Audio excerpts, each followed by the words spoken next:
Hello everyone and welcome back sa ating channel. Once again, ako si Jay and for today's video ay pag-uusapan natin ang mga tips para po hindi po tayo kabahan pag dumadaan po tayo sa immigrations dyan sa Philippines. Gusto niyo po ba malaman? Please watch this video.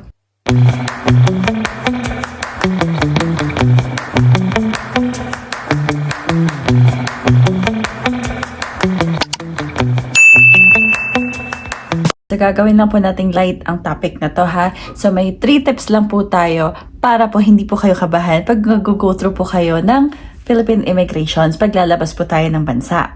So, ang number 1 po dito, alamin po natin ang history and kung ano po ba talaga yung context kung bakit po kailangan nating mag-go through sa immigration. Bale, pag dumadaan tayo sa immigrations, ay kinaklarify lang po ng mga immigration officers kung proper po ba yung documentation natin sa mga lugar or bansa na pupuntahan natin. Marami po silang mga dinidig in or mga ini-investigate or mga kune-question. Although alam ko na minsan naging out of hand na sila, pero trabaho lang po talaga ng immigration officer to make sure na justified po yung pag-travel natin pag-leave sa Philippines. Karamihan po kasi sa atin, lalo na po ang mga first-time flyers or yung mga solo travelers ay very vulnerable po sa tinatawag na illegal recruitment and also sa human trafficking. So, ang mga immigrations officer ay, ang trabaho po nila is to make sure na yung mga, sabihin natin, yung mga nag-recruit sa atin ay proper or legal, and or kung tourist naman or tourism naman po yung pake natin, ay to make sure na talagang yun po yung gagawin at pupuntahan natin. Kaya medyo mahigpit po sila when it comes to asking about documentations, to interview you kung ano yung gagawin nyo, pupuntahan nyo, and kung ano-ano pa. Although hindi ko naman po nila lahat, alam ko marami sa ating mga kababayan ang nagkaroon ng tinatawag na IO horror stories, kung saan na-offload po sila sa mga flights nila kasi nga kulang yung documentation or hindi proper yung pag-present nyo ng information na meron kayo or kung ano-ano pa. Siyempre, iwasan din natin yung overthink, no? Kaya wag nating dalhin lahat ng mga papeles or documentation natin kung hindi naman yon naaayon dun sa reason natin to travel. So, katulad ng ibang tao na pupunta ka lang naman sa, sabihin natin, sa ibang bansa para mamasyal or magbakasyon or i-visit yung family mo, pero dala-dala mo yung resume mo or dala-dala mo ang cover letter mo or dala-dala mo yung mga credentials mo. Siyempre, makokasyon po tayo pagdating doon. Tip number 2, proper documentation. Ano-ano po ba ang mga basic documentations na kailangan ni IO or ng immigration officer? So, syempre, una sa lahat, kailangan natin dalhin yung valid passport natin. When it comes to valid passport, guys, anytime na magta-travel kayo outside the country, you make sure and be safe na lang din na meron po tayong at least 6 months validity ng passport natin. Like in my previous video, sinasabi ko or na-explain ko doon na if something happens or kung may mga hindi magandang nangyari na pwede tayo ma-stuck sa ibang lugar, at least meron tayong enough or ample amount of time na valid pa yung passport natin. Kasi ang pinakahuli or pinakaayaw nating mangyari ay ma-stuck tayo sa ibang lugar at expired ang passport natin. Guys, napakahirap nun. Another documentation na kailangan syempre ni IO is yung proper visa natin. Kung saan man tayo pupunta or kung mag-cross country tayo, ay syempre may proper visa tayo on all of the countries na pupuntahan natin kung nagre-require po sila ng visa from our passport. So, since Philippine passport holder po ang karamihan sa atin, syempre you wanna make sure bago ka mag-book ng flight kung ano po ba yung requirements ng bansang yon. Pangatlo, gusto pong tignan ng IO ang boarding pass natin and syempre yung returning ticket natin. Yung returning ticket natin ang isa sa pinaka-effective na proof na babalik tayo sa bansa and to make sure na according din siya doon sa itinerary na gagawin natin. So, may mga tao na bumibili ng mga open ticket na tinatawag, mga tickets na wala kayong definite date kung kailan kayo babalik, ano? Pero yun na yung ticket nyo na kung kunwari, valid siya for 1 year and anytime within that 1 year, pwede nyo siyang gamitin pabalik ng Philippines. Pero kung first time travel naman kayo or solo traveler, you make sure na merong specific confirmed date ng pagbalik ninyo sa Philippines para hindi na tayo ma-question palalo ni IO. Mas gugustuhin nyo to make sure, lalo na kung first time nyo or solo traveler kayo, na i-show nyo kay IO kung kailan talaga kayo uuwi by showing them yung returning ticket ninyo sa bansa. So another thing when it comes to documentation or proper documentation ay hinahanap syempre ni IO kung ang travel niyo po ay self-funded po ba or sponsored. Ang self-funded po ay ibig sabihin kayo po mismo ang gumastos para sa travel ninyo. Isa sa titignan nila dyan is kayo po ba mismo yung nagbayad sa hotel booking ninyo. Kung card niyo po ba yung nagamit or ibang tao. Tapos titignan din po nila syempre kung pangalan niyo po yung nakabook or kung sino-sino yung mga kasama niyo doon, nakasama po yung pangalan ninyo. Also syempre i-ask din po nila yung source of income ninyo, yung proof of employment ninyo. Isa po kasi sa tinitignan nila ay ang strong ties na babalik po tayo sa Philippines. So kung ipapakita nyo po na ito, naka-leave lang po ako sa trabaho, babalik po ako after 1 week or babalik po kami after 2 weeks. At least ipapakita niyo po kay IO or dadalhin niyo po yung vacation leave letter ninyo kung meron man na pinaprovide ng company ninyo or kung ano man po yung pag-uusap ninyo with your boss na nag-approve po sila na yes, nakabakasyon po ako from this date until this date tapos kailan po yung balik ko sa work ulit.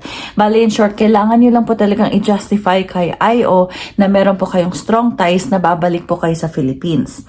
Naririnig ko rin po kasi sa iba na hinihingan din po sila ng source of income, ano? So, syempre, ipapakita nyo po kung paano nyo po na-fundan yung trip ninyo.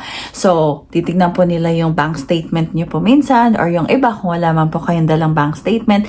I think pwede po nilang i-ask kayo na mag-login po sa phone ninyo sa bank ninyo para ipakita kung meron po ba kayong enough or proper fund para i-fund yung travel ninyo. So, especially kung kunwari 1 week po kayo doon, enough po ba yung pera na meron kayo doon to stay for 1 week. And syempre, hanapan din po kayo ng iba pang proof kung sakali man na hindi pa po sila kontento sa mga pinakita nyo. Paano naman po kung sponsored yung trip natin? So kung sponsored po yung trip natin, ibig sabihin nun ay ibang tao or iba po yung bumili at nag-fund ng travel natin, hindi po tayo. Bali tayo ay visitor lang dun sa kanila. Ang mangyayari po nito, syempre, ipoprove po natin kay IO na yung nag-sponsor po sa atin ay legit at totoo. Paano po? Kung kamag-anak po ba natin yon, kung asawa po ba natin yon, mga jowa po ba natin yon, kailangan natin i-prove na totoo yung tao na yon. Kung Filipino po sila, hihingian po kayo ng kunwari, marriage certificate or birth certificate ng sponsor ninyo na dapat galing din po sa PSA or Philippine Statistics Authority. Kung non-Filipino naman po, ganun din documentation, pero po galing dapat or originally from dun sa bansa na pinanggalingan nila. Dapat po guys, make sure na meron po tayong proper documentation at honest po lagi yung sagot natin when it comes to this matter. Kasi syempre dito na po mainit si IO. Bale, pagdating po sa mga status naman po ng mga sponsors natin, hihingin po yung copy ng passport nila, yung status po nila dun sa bansang yun, kung proper din po ba yung status nila or hindi. And syempre, hihingian din po sila ng affidavit of support and guarantee. Bale, ito po nabasa ko lang din po ito sa online. So, ang dami rin naman pong videos na nag-explain about this, no?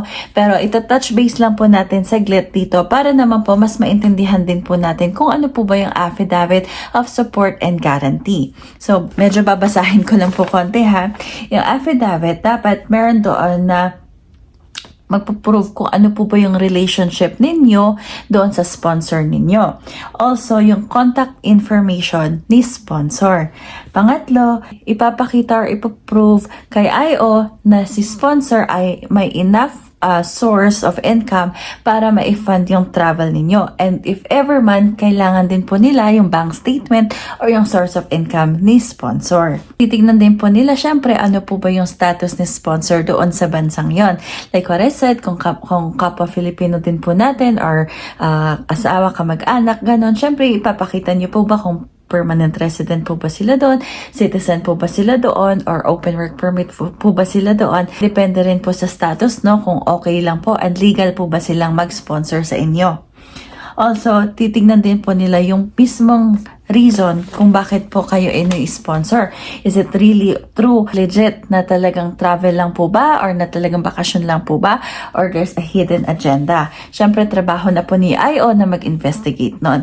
And ang pinaka-last is yung understanding na si sponsor magpa-fund ng travel ninyo and to make sure na susunod po kayong dalawa sa completion date ng travel ninyo. Ibig sabihin, yung date po na nilagay yung uuwi kayo ay uuwi po talaga kayo. In that way, maganda po yung record ni sponsor as a sponsor and maganda rin po yung record ninyo as a traveler na hindi po kayo nag-violate ng any rule when it comes to immigration. Kung balak niyo pong mag-extend, nandun na po kayo sa lugar ni sponsor, feel free to do the proper documentation. Pero po kung hindi niyo po gagawin yung proper documentation, syempre magkakaroon po ng record ng overstaying at saka baka maka-apekto pa po yun sa future desires ninyo. Kung gusto pa po nila ulit mag-sponsor, baka hindi na po mapayagan. Or kayo po kung gusto niyo po mag-travel dun at meron po kayong history ng overstaying, baka naman po mahirapan na po kayo lumabas ulit ng bansa. So, you make sure lang po na susundan po natin properly kung ano po yung hinihingi ni IO, kung ano po ba yung dapat pong responsibility ni sponsor and responsibility niyo bilang traveler. Ayan, and kung work naman po ang nag-sponsor sa inyo para makarating kayo sa ibang bansa, syempre hahanapan din po kayo ng valid and proper documentation ni IO. Katulad na lang po ng valid passport, valid work permit visa, contract ng employment ninyo with sponsor, and syempre yung proof of employment ninyo. And kung ano pa yung dapat nilang hingiin, that's between you and your employer for them to provide yung mga documentation na yon. And finally, ang tip number 3, ano po ba ang attitude dapat natin pagdating natin sa airport mismo or pagkaharap na po natin si IO? Syempre, una sa lahat, maging honest po tayo. Honest sa mga sagot. Dapat, bago tayo pumuntang airport, alam na natin yung itinerary natin ng travel natin, alam natin yung information ng travel natin, yung pagsustayan natin, sino yung mga kasama natin, ano yung mga gagawin natin. Honesty is the best policy, sabi nga nila, di ba? So, kung honest po tayo, wala pong reason para kabahan, wala pong reason para matakot, at wala pong tama or maling sagot pagkaharap si immigration officer kasi yung katotohanan lang naman po yung sinasabi natin. Pangalawa, always make sure and remember na once naman po kasi na humarap tayo kay immigration officer, na aware po tayo, once na mag-go through tayo ng immigration or even ng airport security, ay we are surrendering our items, our stuffs, our information to them. Syempre si IO, magdidig in yan eh. So, there's a possibility na hihingiin nila yung password ng phone ninyo. There's a possibility na titignan nila yung mga records ninyo ng mga text messages ninyo, yung emails ninyo, para i-prove na wala po talaga kayong ka-communicate na against dun sa visa na hawak ninyo. Kung tourism man yun, na nagsisik kayo ng employment which is illegal, or the other way around, na employment pero mayroong pala kayong ibang hidden agenda. So, yun po yung trabaho ni IO to investigate and to look deeper. Kaya, be aware lang po and be mindful na yes, titignan po nila yon. So, kung meron po talaga kayong mali or masamang intention, ay pag-isipan niyo na po ng maayos kasi syempre may training po silang special when it comes to that. And lastly, syempre, be confident. Kung wala naman po kayong itinatagong masama or hidden agenda or yung gagawin na masama, there's no reason para matakot. Okay? Ayan, I hope na kapag bigay po tayo ng proper tips para hindi po tayo kabahan when it comes to dealing with customs and immigration, especially sa Philippines when it comes to leaving the country, and also customs and immigrations when it comes to entering another country. Kung meron pa po kayong mga katanungan, please do comment down below para naman po try nating sagutin yung mga tanong na yon. And if ever man na meron kayong mga concerns about customs and immigration, meron din naman po silang mga official websites kung saan pwede pa po tayong magbasa or mag-research ng in-depth information about traveling. So, ayan, I'll see you guys on the next video and thank you so much for watching.